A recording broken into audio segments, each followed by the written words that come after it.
পেঁপেটা ভালো করে চটকে নিয়ে লেবুর রস দিয়ে মাখা হয়েছে। এদিকে কাঁচা লঙ্কাগুলো খুব ছোট ছোট করে কেটে নেওয়া হয়েছে। এদিকে চায়েরও এটা লিকারটা বার করে নেওয়া হয়েছে। এরপর কড়াইতে তেল গরম হচ্ছে, দুটো শুকনো লঙ্কা ফেলে দিচ্ছি। পেঁপেটা লেবুর রস এবং শুকনো লঙ্কা ভাজা দিয়ে মেখে কড়ার মধ্যে দিয়ে দিই। এবার এর মধ্যে আমি বাতাসা দেব।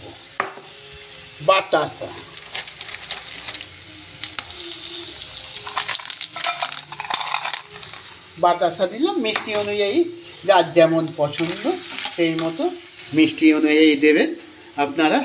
এটা নিজের পছন্দের উপর নির্ভর করে। আমাদের রান্নাঘর, হ্যাঁ, আমাদের রান্নাঘরটা দেখুন, ঠিক আছে।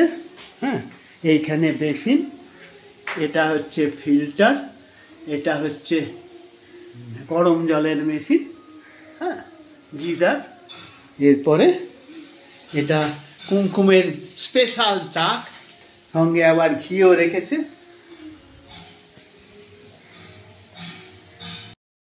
বাতাসা দিয়ে মেশানো হয়ে গেছে। এবার আমি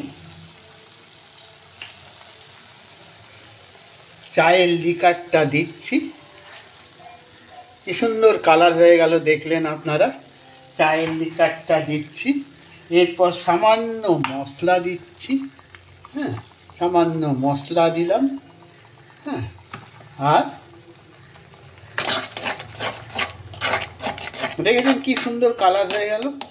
এরপরে আমি দেব কুচি কুচি করে কাটা কাঁচা লঙ্কাগুলো। তাহলে কি সুন্দর লাগছে, তাই না? রেডি হয়ে যাবে। ভেরি